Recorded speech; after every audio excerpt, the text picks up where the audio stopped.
नमस्कार दोस्तों, स्वागत है आपका हमारे YouTube चैनल पर एजुकेशन मंत्रा पर। आज हम बात करेंगे खेलों में होने वाली विभिन्न चोटों और फ्रैक्चर के बारे में। तो अगर आप खिलाड़ी हैं, कोच हैं या फिर स्टूडेंट हैं तो जो हमारा टॉपिक है बहुत इंपॉर्टेंट है। CUT के उसमें भी इम्पोर्टेंट है क्योंकि ये एग्ज़ाम में ज़रूर आता है। चलिए इसको जो है हम दो पार्ट में डिवाइड करेंगे। पहला है आपका सॉफ्ट टिश्यू इंजरीज़ और दूसरा है हार्ड टिश्यू इंजरीज़। अब सॉफ्ट टिश्यू हमारी बॉडी में कौन कौन से होते हैं, जो हमारी मसल्स वगैरह, स्किन वगैरह, ये हमारे सॉफ्ट टिश्यूज़ में आ जाएंगे। उसके बाद जो हड्डियां हैं उनको हम हार्ड टिश्यू बोलते हैं। तो पहले हम स्टार्ट करेंगे सॉफ्ट टिश्यू इंजरी के साथ। तो जो हमारी मांसपेशियां, लिगामेंट्स जो होते हैं ना, हमारी हड्डियां जो जोड़ने वाले लिगामेंट्स जो होते हैं, जो जोड़ने वाले जो टिश्यूज़ होते हैं उसको बोलते हैं। और स्किन को जो है ये अफेक्ट करती है। तो ये जो चोट है ये खेलों में बहुत ही कॉमन होती है। तो इसमें सबसे पहली जो चोट है उसके बारे में बात करेंगे, वो है हमारी स्प्रेन। अब स्प्रेन को हिंदी में मोच भी कहते हैं। अब ये क्या होता है, तो जब लिगामेंट जो होता है वो खिंच जाते हैं। अब लिगामेंट क्या है, जो हमारी हड्डियों को जोड़ने वाले टिश्यूज़ होते हैं उनको लिगामेंट बोलते हैं। ये खिंच जाते हैं या फट जाते हैं तो इसको हम मोच बोलते हैं। तो यही लाइन इसकी इंपॉर्टेंट है, एग्ज़ाम में यही आती है कि मोच किससे होने वाली चोट है। तो मोच हमारी लिगामेंट्स में लगने वाली चोट है। इसी का क्वेश्चन बनता है किस कारण से होता है, अचानक कोई झटका लग जाए या फिर जो है जॉइंट को हम एकदम से मूव करें तो मोच आ जाती है। सिम्टम्स क्या रहेंगे इसके, कि स्वेलिंग आ जाएगी, पेन हो जाएगा। तो ये इसके बेसिक सिम्टम्स आते हैं। फिर आते हैं हम इसके ट्रीटमेंट के बारे में, इसका ट्रीटमेंट कैसे करेंगे। तो इसका ट्रीटमेंट सिंपल है, राइस थेरेपी। अब राइस ये चावल वाले नहीं है। राइस को हम कैसे डिफाइन करेंगे कि आर जो है, आर का मतलब हो गया रेस्ट, आराम करना। कि अगर किसी को मोच आई है तो पहले रेस्ट कराएंगे, देन आइस, उस एरिया पर हम बर्फ़ लगाएंगे। बर्फ़ से क्या हो, थोड़ी सी स्वेलिंग भी कम हो जाएगी और साथ में जो है पेन भी कम हो जाएगा। देन है कंप्रेशन, दबाव, जो हम उस पर जो क्रैब बैंडेज बांधते हैं तो उसी को कंप्रेशन कहते हैं। आप हाथ से भी दबा सकते हैं या फिर जो है क्रैब बैंडेज वगैरह हम उसमें यूज़ कर सकते हैं। उसके बाद है एलिवेशन। एलिवेशन होता है मतलब ऊपर उठाना, कि इफेक्टेड एरिया को थोड़ा सा बॉडी से ऊपर रखना है। जैसे कि मान लीजिए अगर किसी के पैर में मोच आई है तो हम उसे आराम से लेटा देंगे। उसके बाद उसके पैर के नीचे कोई तकिया वगैरह रख देंगे ताकि वो थोड़ा सा ऊपर रहे। इससे भी उसकी जो है स्वेलिंग और पेन में उसको रिलीफ मिलेगा।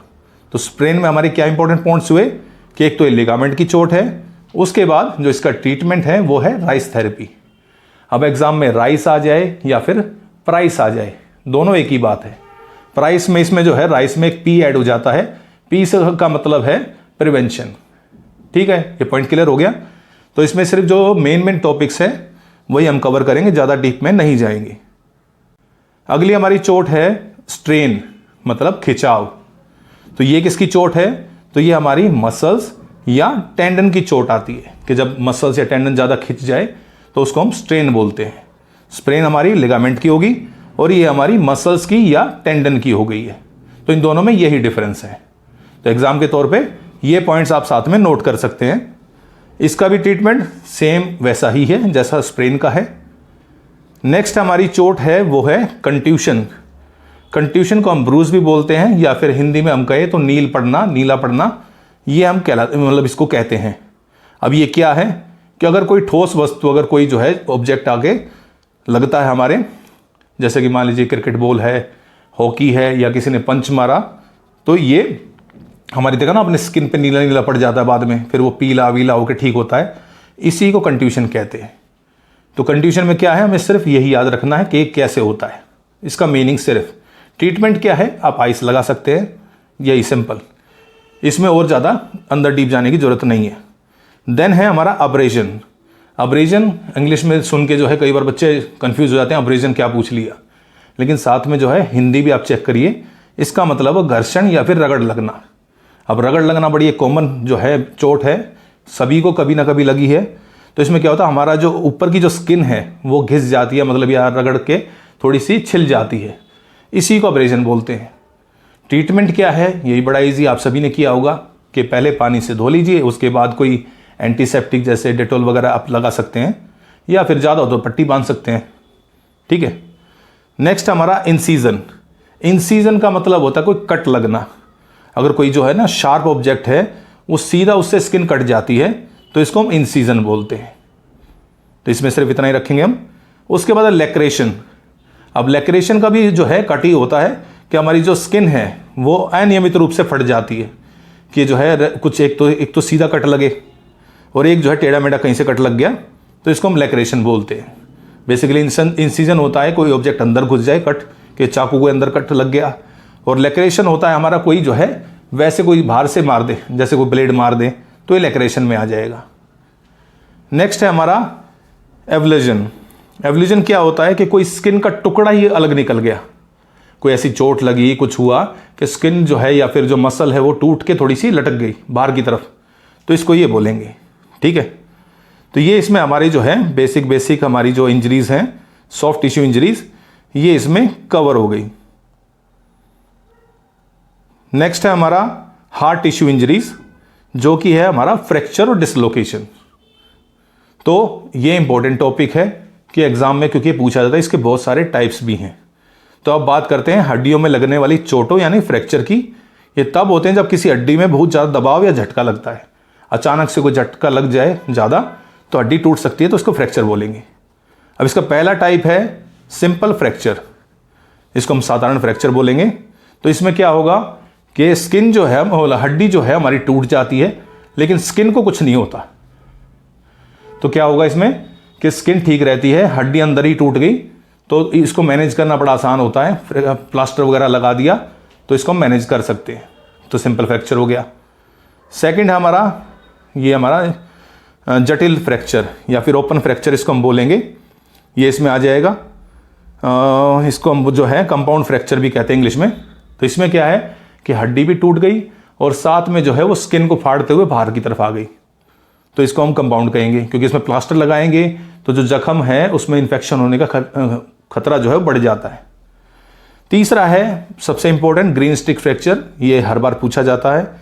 ग्रीन स्टिक फ्रैक्चर में क्या है कि हड्डी जो हमारी टूटती नहीं है, बैंड हो जाती है। अगर इसके वर्ड को हम अगर तोड़े मरोड़ें तो ग्रीन मतलब हरा और स्टिक मतलब डंडी, तो हरी डंडी मुड़ जाती है ना, इजीली टूटती नहीं है।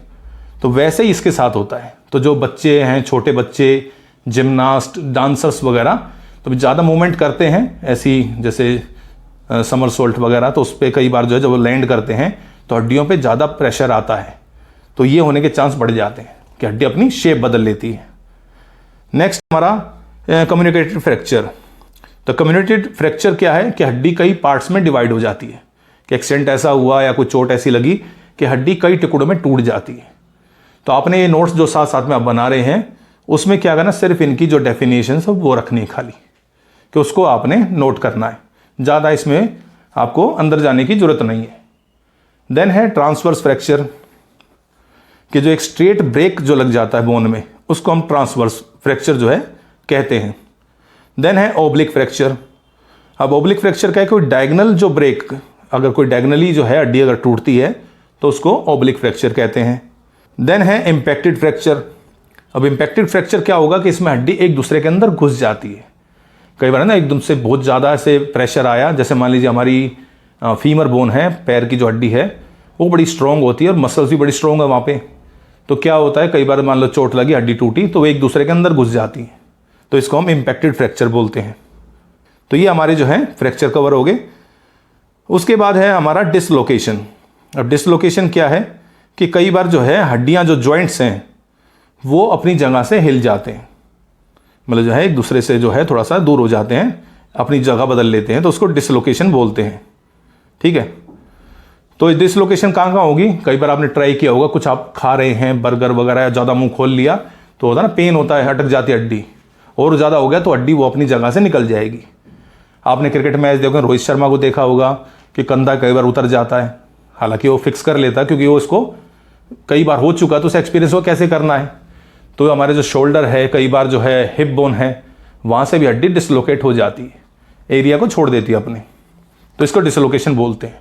इसमें सिर्फ इतना ही रहेगा। तो दोस्तों ये थी खेलों में होने वाली चोटों और फ्रैक्चर की पूरी जानकारी, ये आप याद रखें। आपको वीडियो अच्छी लगी तो लाइक शेयर कमेंट करें। मिलते हैं अगली वीडियो में। Stay safe, stay active.